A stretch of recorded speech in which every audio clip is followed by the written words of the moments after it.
I feel as though there is something very special that's going to happen. There is something very special about the Australian audience. By the way, to remind you guys, the largest crowd of all time took place in Australia with no Australian athletes in the headline role. It was Holly Holm versus Ronda Rousey.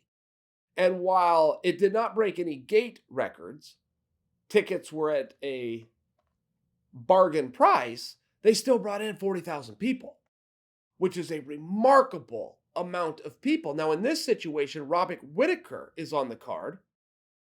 He sold out, and I can't remember the time. I read all about it. They wrote an article about it, but he beat the Rolling Stones when they announced that Whittaker would be coming, and tickets are on sale tomorrow.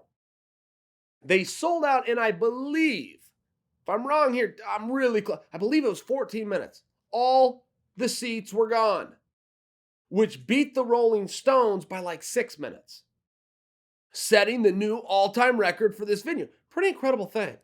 So there is something very special going to happen. I must personalize this, that Kelvin Gastelum is fighting. And however involved I am in this fight, and I will fully admit that I'm shining my own wheels over here, and my involvement is extremely small and largely exists in my own mind. But either way, this is a very proud moment for me. And this is a very special moment for me. This is not just Kelvin's dream. This is my dream for Kelvin. And I'm involved. And I would not miss it. And I got to fly about 20 hours to get there. And every second of it, I will not regret. I cannot wait. However the contest goes, I've got to be there. Even within my own mind of elevated status, of an involvement in his career. I realized that the reality was I was slightly involved in the career. But either way, this is a big deal for me. I'm going out there to support him, win the gold medal or come up with the silver. Either way. And then, guys, I'm really into the co-main event. And I'm into it for different reasons than a lot of people. So many people are pushing back saying Adesanya is simply too much for Anderson Silva. He is too young, too dynamic, on too much of a role. I would not disagree with you in any regard, but if you are a fight fan, when you have a night where history is going to happen, there is something special about that. And as much as you hardcore fans are saying, oh, this one is so obvious, and Adesanya is going to run away with it, don't forget, us hardcore fans only represent 15% of the market. 85% of this industry is built up by casual fans, and those casual fans don't know who Adesanya is yet, but they do know who Anderson Silva is. So if there is a changing of the guard and a passing of the baton, which is appropriate and natural and common in this sport, you still want to witness it. If there's not, and don't forget this side of the coin, if there is not, and the old lion can stand his ground, come hook or crook, that's also going to be something very special. That will be, in many regards, the Randy Couture versus Tim Sylvia moment. The George Foreman versus Michael Moore moment. These things happen. And one thing we do know about MMA is the better fighter does not always win. The guy who fights best is the guy who wins, particularly when you are dealing in a striking contest. And I am not attempting to influence you people to go and change your bets and put it on Anderson Silva. I believe the odds makers have it correct. But I've also been in this sport long enough, and I think you guys have, to know it is not the better striker who wins. It's whoever lands the strike. In 4-ounce gloves, it is completely different. And when you have two athletes on paper, on resume, on your DVR from your pay-per-view that you purchased over the last 12 months, you know you're going to see a stand-up fight. Neither one of them is going to look for the takedown, and I'm not sure either one of them even has that skill set if they wanted to. They both believe in their stand-up. They both believe in their tricks. They both believe in their setups. And they both have proven power.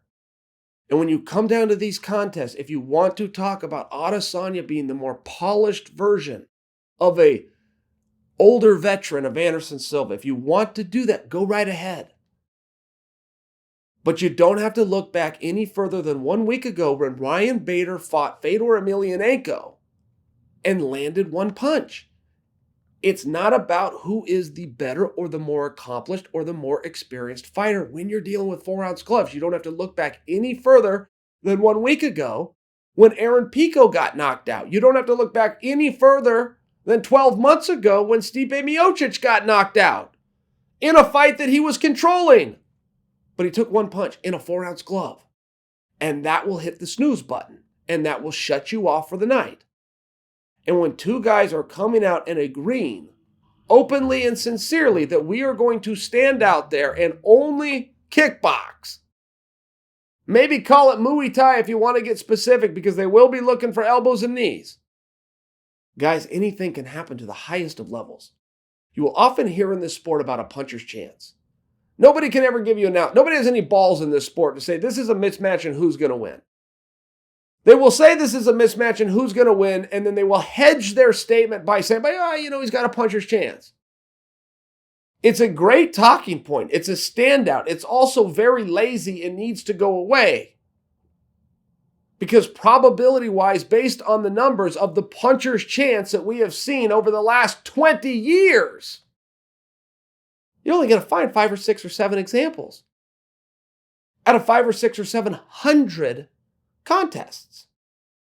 The puncher's chance is a real thing. It happens. A guy's getting his ass kicked and then lands a punch and ends the night. It's a real thing. But I will challenge you to very quickly, without thinking long, name 5 times it's ever happened through history. Ever. Off the top of your head. It's a very rare thing. And it's an even rarer thing in boxing because of the 16-ounce gloves. Not only offensively, where you have a little bit more padding and your punches don't have quite the same effect, but defensively. Put your chin down, you put your hands up, you got these big old pillows on your hands, you can block a lot of punches. With 4-ounce gloves, it is a different game. It is a different story. And when you have a shootout with 2 guys that are going to eventually find their range and start throwing heat at one another, and neither guy has had the snooze button hit yet, I suppose I have to correct that, don't I? Anderson Silva versus Chris Weidman. He went out. Aside from that, you got 2 guys with pretty good defense, pretty good abilities to roll with the punches, with pretty good reflex. I just think you have something special there. I think you have a longer fight than a lot of people think. And I think you have a more competitive fight than a lot of people think. Because don't forget, guys, the intangibles matter, and the intangible in this situation is respect. And even though Adesanya called for this fight and asked for it and called Anderson Silva out, he is still an up-and-coming prospect with a very bright future in front of him, standing across from his hero. And that is according to him. Many guys overcome that. Many guys go out there and kill the master. It happens all the time. But they do it and they take a little bit longer. And they do it a little bit slower than if they would have come out without having that level of respect, come across the cage and just let things go. I think that matters. I think that it's a talking point. And I think that it's also a very good setup, speaking of hedging bets, in case Anderson does beat him, I can come back and tell you all, I told you so. And who loves to tell you I told you so more than me?